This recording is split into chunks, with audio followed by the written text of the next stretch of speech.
Salmo 130, o maior desejo da minha alma. Esta é a mensagem de hoje, né? O título da mensagem de hoje. O maior desejo da minha alma. Nós vamos ver a resposta, é a minha resposta, do salmista também, eu creio que a sua também. O maior desejo, né, da minha alma, tá? O maior desejo da minha alma. O salmista tem a resposta, eu tenho a resposta, você também deve ter a resposta. Qual é o maior desejo da sua alma? Salmo 130. Vamos meditar então na palavra de Deus, lendo as escrituras, né, versículo por versículo, né? Lendo as escrituras, versículo por versículo, o texto estará aqui, né? Você pode também acompanhar. De repente você está no computador, no notebook ou até na TV, então é mais fácil até acompanhar o texto aqui, tá? Vamos então, Salmo 130, o maior desejo da minha alma. Diz assim a palavra de Deus, verso 1, das profundezas clamo a ti, Senhor. O salmista ele começa, isso aqui é chamado cântico de romagem, né? A ideia que se tem é que esse salmo foi escrito depois do cativeiro babilônico, ou seja, no contexto do Império Persa. Alguns dizem isso, outros não, outros dizem que foi bem antes. Não importa, importa que o texto ele é sagrado e ele realmente fala-nos poderosamente, tá? E como fala-nos poderosamente? É pequeno, né? É uma poesia pequena, né? Considerando tantas outras poesias, e tem uma mensagem muito interessante para todos nós, tá? Então, ele começa dizendo, o salmista, né? Alguns entendem também, isso é importante que se diga, né?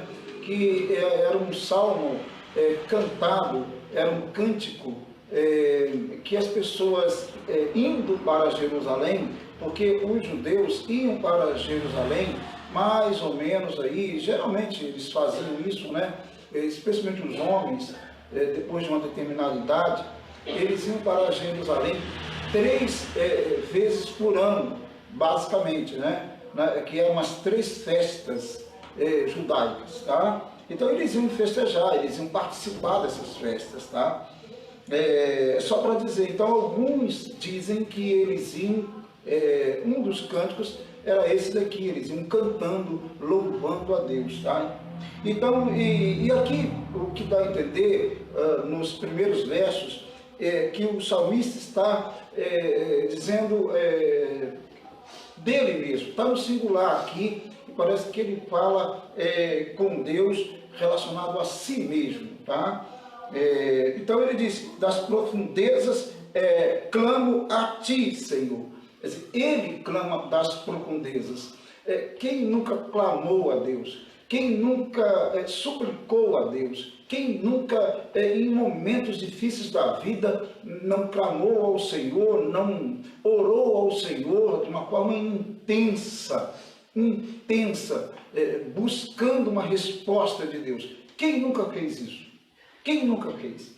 Ele diz das profundezas. Aqui pode ser profundezas relacionadas à questão da angústia, pode ser relacionado à questão de algum tipo de sofrimento, de tribulação, de perseguição, de tristeza.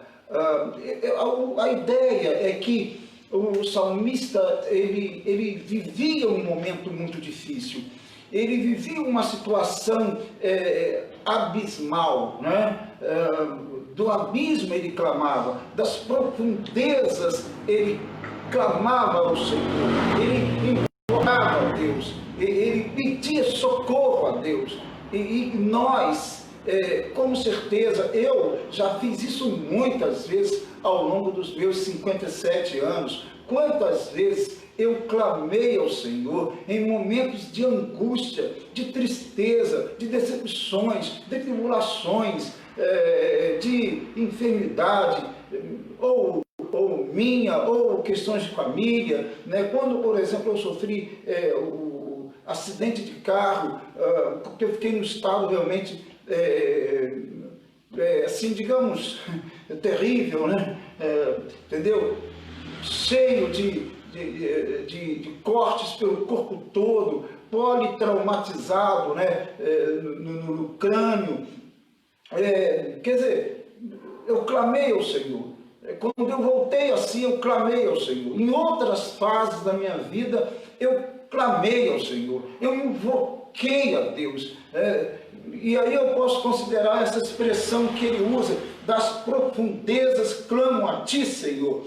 A tradução aqui é basicamente a mesma, das profundezas a ti clamo, ó Senhor. E é essa ideia que ele transmite aqui, uma angústia muito grande, um momento de muita tristeza, e ele clama ao Senhor, ele se sentindo no fundo do poço, no fundo do abismo, e ele clama, e ele chora, e ele invoca a Deus, tá? E o verso 2 diz, ele continua, lógico, na sua oração, né? Escuta, Senhor, a minha voz, estejam alertas os teus ouvidos às minhas súplicas. Olha a intensidade com que o salmista ele invoca o Senhor. É possível que nesse momento de pandemia muitos estejam clamando ao Senhor, chorando, invocando o Senhor. Inclusive pessoas da família, possivelmente infectadas, talvez internadas, chorando, clamando ao Senhor pela cura de um ente querido, buscando a Deus. Então, é isso daí, é isso que ele demonstra aqui, tá? Senhor, escuta a minha voz, porque há momentos em que nós pensamos, em que nós nos perguntamos e perguntamos ao Senhor, Senhor, o Senhor está me escutando? O Senhor está escutando o que eu estou falando? Está escutando a voz do meu coração? Como que eu estou angustiado? Como que eu estou triste? Como que eu estou, muitas vezes muitos dizem assim, ou se sentem assim, sem esperança. Então, ele diz, Senhor, escuta a minha voz. Escuta a minha voz. Claro que Deus está escutando-nos. Mas, às vezes, nós nos encontramos numa situação tão difícil que a gente olha e a gente não vê respostas, nem positiva, nem negativa. É como se Deus fosse indiferente aos nossos sofrimentos. Mas Ele está ali e eu sei que Ele está ali.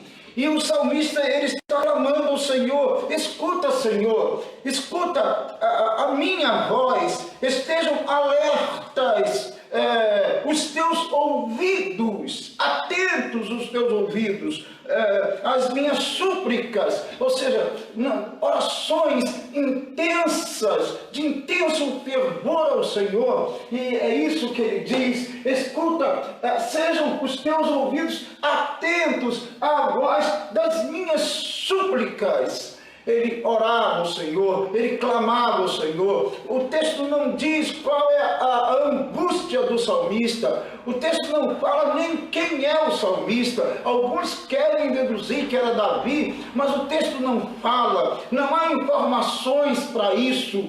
O importante é que o salmista, ele clama ao Senhor, ele pede socorro a Deus, ele roga a Deus para ouvi-lo, para inclinar os seus ouvidos e ouvi-lo naquele momento. É isso que Deus faz, né? É isso que Ele faz, e Deus então está ali, está ouvindo, está atento, Ele está ouvindo o clamor do salmista, mas o salmista parece que não entende assim, parece que não vê assim, e acha que Deus não está ouvindo. Ou então ele quer ter certeza de que Deus está ouvindo o que ele está falando, e ele quer mais do que simplesmente ouvir, né? Esse inclinar os ouvidos, ou ter os ouvidos atentos, é mais do que simplesmente ouvir. Ele quer uma resposta positiva. Ele quer que Deus responda-o positivamente. É isso que ele está querendo aqui, porque ele está nas profundezas, ele está angustiado, ele está triste, não vê esperança, não vê solução, a não ser o Senhor. E quantas vezes nos encontramos assim, olhamos, não sabemos o que fazer, não sabemos o que dizer, não sabemos nem o que pensar, e nós dependemos totalmente do Senhor para as resoluções dos nossos problemas. Quantas vezes? Bom, o salmista se encontra nesta condição, mas ele continua dizendo, e o verso 3 diz, se observares, Senhor, a iniquidades, quem será, quem, Senhor, subsistirá? A expressão que ele diz aqui, se observares, Senhor, iniquidades ou pecados, né? Quem, Senhor, subsistirá? A ideia aqui é que ele está dizendo assim, Senhor, se tu considerares de forma expressa, com exatidão, se tu registrares os pecados, as iniquidades que praticamos ou que eu pratiquei, eu estou perdido, ninguém vai subsistir. Se Deus observar, se Deus considerar nos detalhes, registrar nos detalhes os meus erros, os seus erros, eu não vou subsistir. Eu não vou subsistir, você não vai subsistir. Pelo menos eu tenho certeza que eu não vou subsistir. Graças ao bondoso Deus, que Deus nos olha em Cristo Jesus, e alguns consideram que esse texto, que este salmo também aponta para o Cristo, Filho de Deus. Deus olhando-nos, não diretamente, mas via o Filho dele, a bondade, o amor, a misericórdia de Deus, olhando-nos por meio do Filho, né? E aí o amor é manifestado, como manifestou-se no Filho de Deus, quando ele, amando todos nós, enviou seu Filho para salvar-nos. E alguns entendem assim, e parece que isso tem sentido, por isso ele diz, se observares, ou seja, se registrares, se considerares detalhadamente, se tu ficar assim, anotando em detalhes as nossas iniquidades, os nossos erros, ninguém vai subsistir. E realmente, ninguém vai subsistir se Deus fizer assim. Mas quando ele olha-nos, via por meio do Filho dele, então ele estende a sua mão poderosa, com misericórdia, com amor, porque ele nos olha por meio do Filho, porque o Filho é o único mediador entre Deus e os homens. E esse salmo pode sim apontar para Cristo, e esse é o sentido aqui.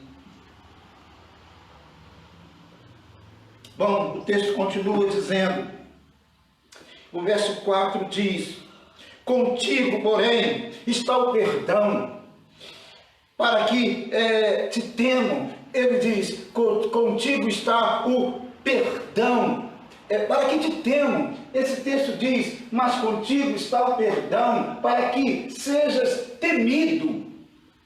Ou seja, Deus, com ele está o perdão. Ele diz, ele fala assim, se tu olhares para a gente, se tu registrares, considerares os nossos pecados, Senhor, ninguém vai subsistir. E ele diz, mas contigo está o perdão. Contigo está o perdão, está a misericórdia, está o amor.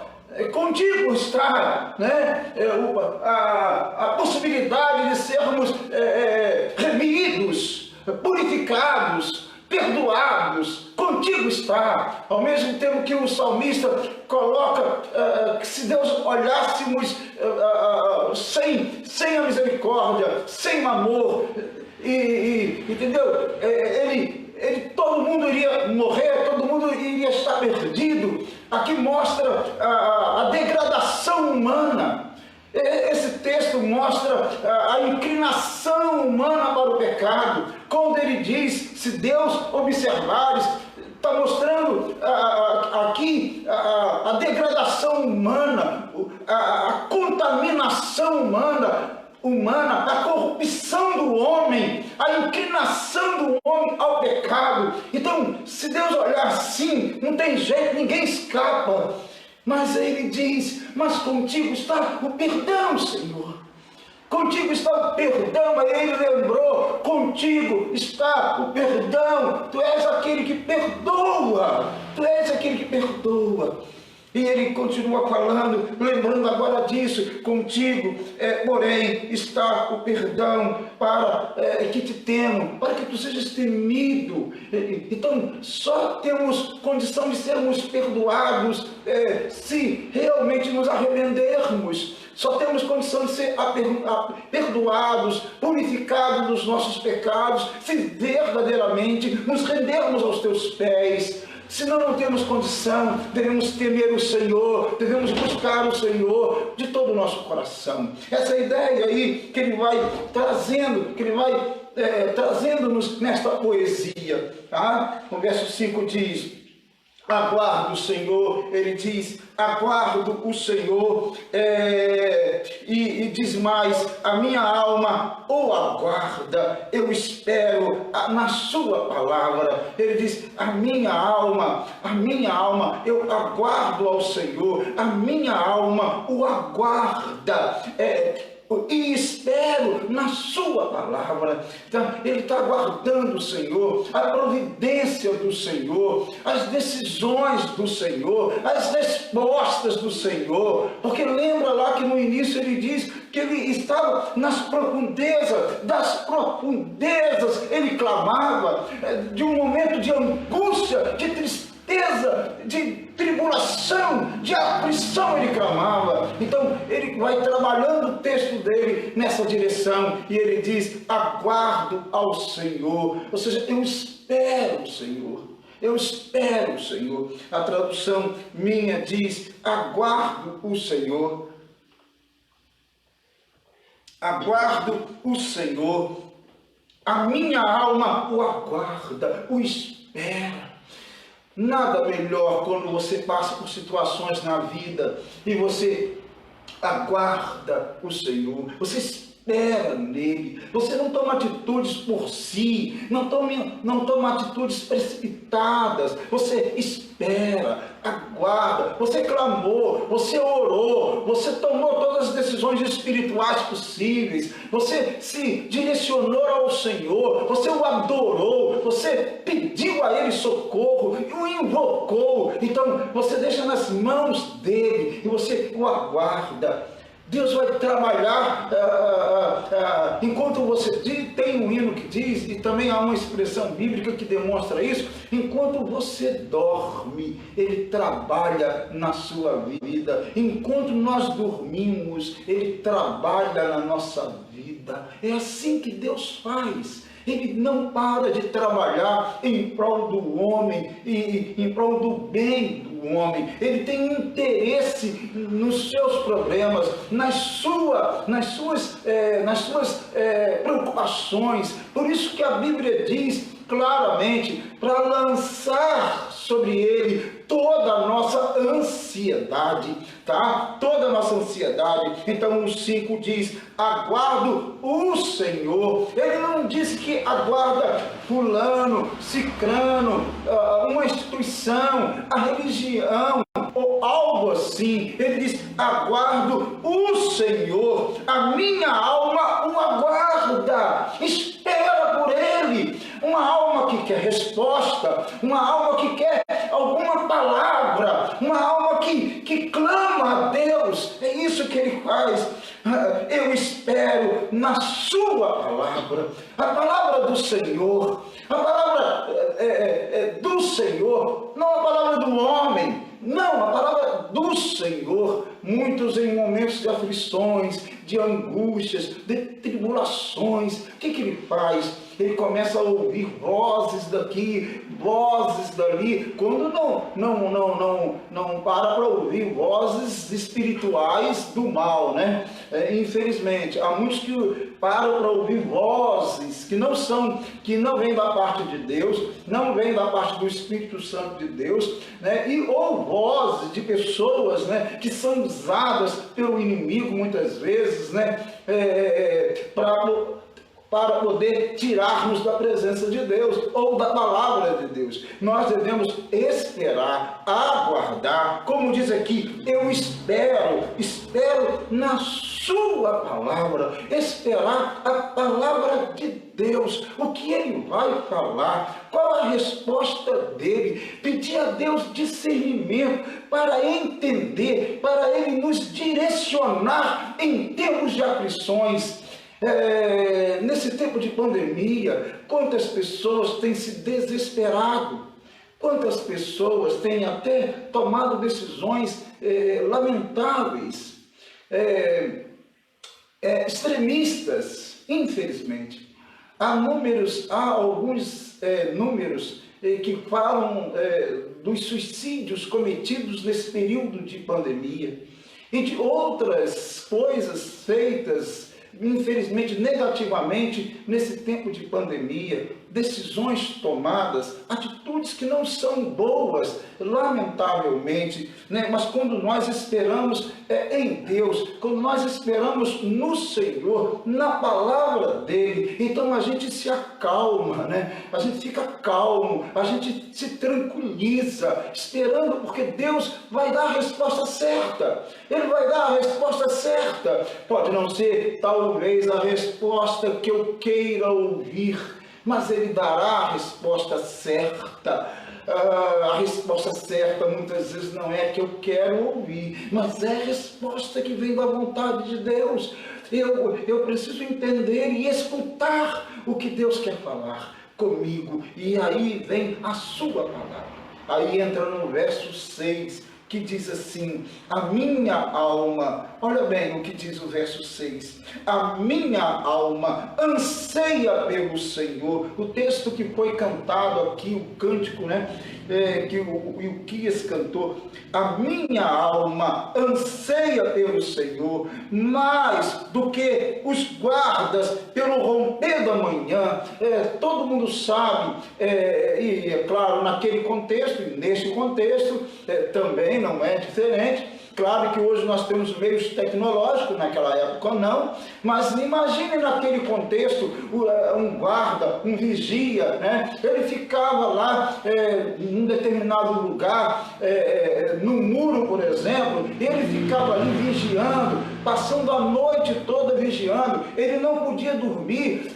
Existiam alguns lugares, algumas sociedades, que se o guarda, se o vigia, por acaso fosse encontrado dormindo, ele era morto, ele era executado ou então castigado, simplesmente porque ele estava dormindo. Então ele tinha que lutar contra o sono a noite toda, e ele sonhava, e ele esperava amanhecer para poder dizer: graças a Deus, agora eu vou para minha casa, agora eu vou repousar, eu vou descansar, porque deu tudo certo, passei a noite. Então ele aguardava o amanhecer, ele aguardava aquele sol surgir, né? O amanhecer, porque então ele seria substituído, entraria outro no lugar dele, outro guarda, e ele então iria para casa descansar. Então o guarda, o vigia, durante a noite, ele desejava, ansiava pelo amanhecer. É isso que o salmista está colocando aqui, para que nós entendamos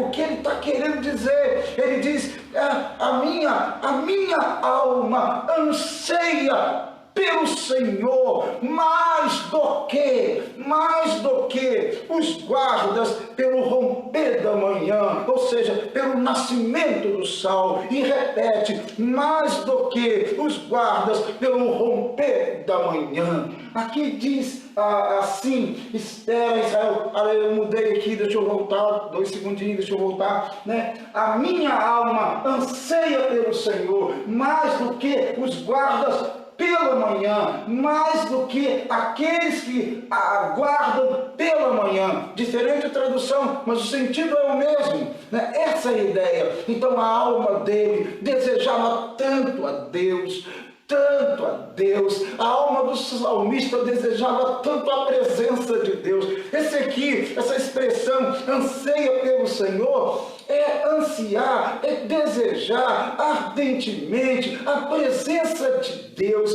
ser conduzido por Deus, né? Ter respostas de Deus, ouvir a voz de Deus, ouvir a palavra de Deus. O salmista deseja isso, ele anseia isso, então ele anela.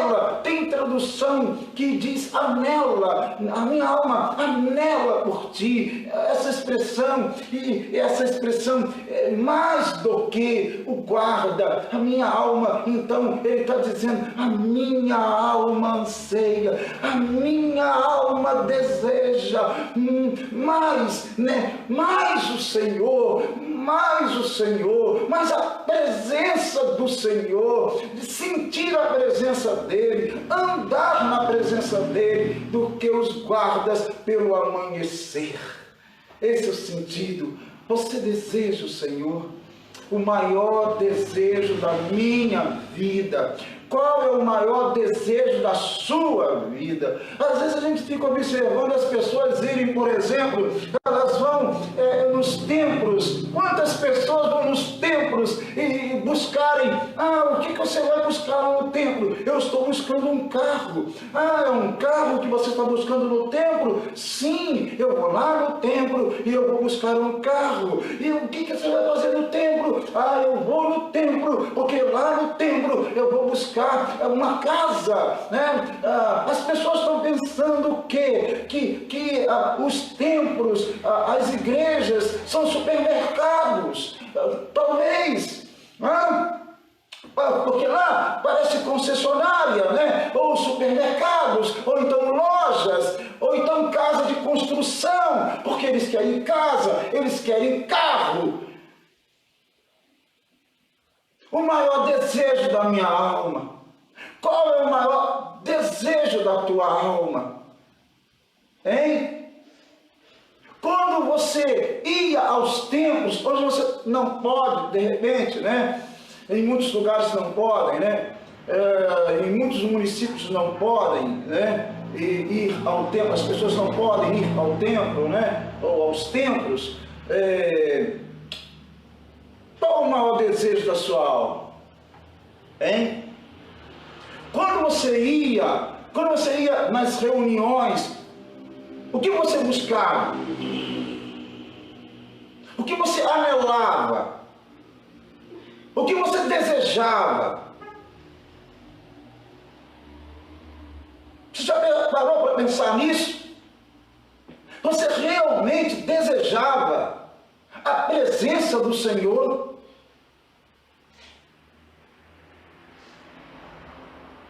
Ou você ia lá ao templo buscando coisas para a sua vida?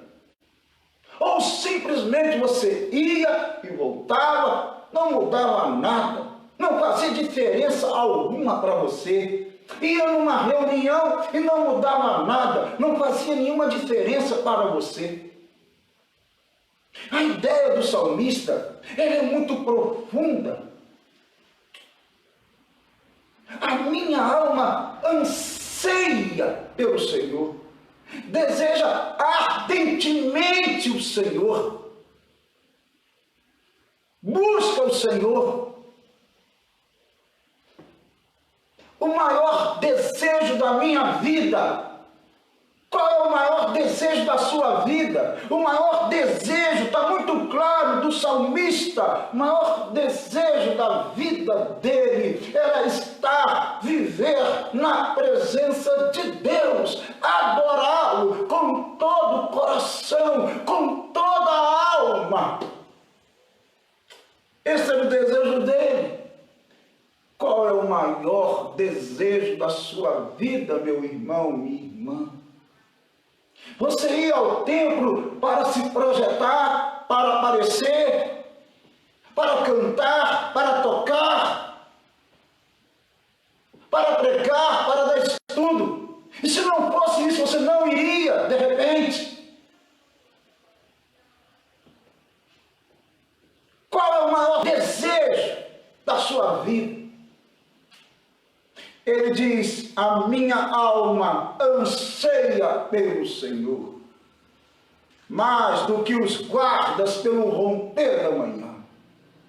A minha alma deseja ardentemente o Senhor, a presença do Senhor, viver na presença dele, adorá-lo. Independe se ele me dará isso ou me dará aquilo, independe de questões materiais. A minha alma deseja Deus, a presença de Deus. É o maior desejo da minha alma. Qual é o maior desejo da sua alma? Esta é a questão nesta noite que tem que ser respondida por você diante de Deus. Deus está aqui, Deus está aí na sua casa, na sua família. Deus está onde você estiver. Ele está presente. E Ele quer que você responda exatamente isso. Qual é o maior desejo do seu coração? Ele diz, verso 7 agora. Ele diz: espere Israel no Senhor. Ele tratou até agora de forma muito singular, particular. Pelo menos essa ideia que se tem. Agora ele passa a tratar de uma forma mais coletiva, de comunidade, de sociedade, de nação, de povo. E ele diz, a experiência dele leva-o a desejar para Israel, para o povo, todo o povo. Ele diz: espera Israel no Senhor, pois no Senhor há misericórdia, nele copiosa redenção. Nós podemos dizer, depois das nossas experiências, depois de desejarmos o Senhor e o buscarmos de todo o coração, de o adorarmos, nós também podemos falar: espera Brasil pelo Senhor.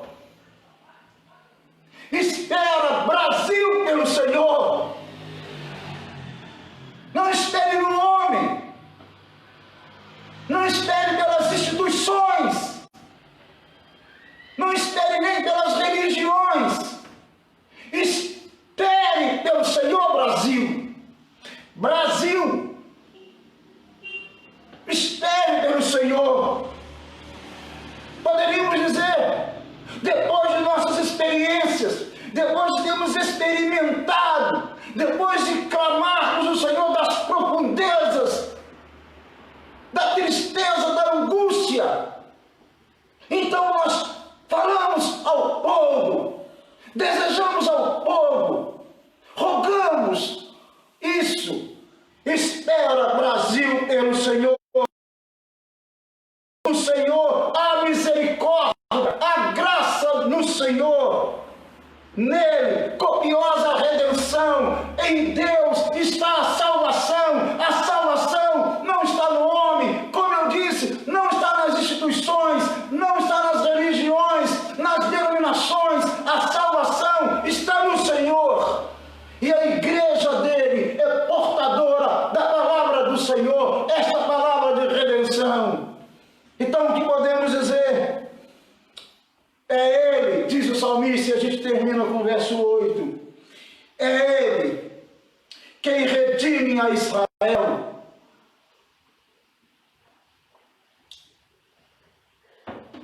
De todas as suas iniquidades. Sim, é Deus que pode redimir o Brasil, que pode redimir esse povo de todas as suas iniquidades. Não há outro. Nada pode fazê-lo, só Deus pode fazê-lo. Então ele diz, é Ele quem redime a Israel de todas as suas iniquidades. É Ele que redime e que pode redimir o Brasil de todas as suas iniquidades, de todos os seus pecados. Só Ele pode redimir o mundo todo de todos os seus pecados. Voltando ao tema e fechando, qual é o maior desejo da sua alma? Qual é o maior desejo da sua alma? O maior desejo da alma do salmista é realmente o Senhor, é viver na presença do Senhor. O maior desejo da minha alma é viver na presença do Senhor, é agradar ao Senhor, fazer tudo para agradá-lo, adorá-lo de todo o coração, com toda a minha alma, buscá-lo. Sim, é isso que anela, que deseja, que anseia a minha alma. O que a sua alma deseja? Qual é o maior desejo da sua alma? Responda a si mesmo diante de Deus. Deus abençoe sua vida em nome de Jesus. Deus abençoe sua casa, sua família em nome de Jesus. Amém.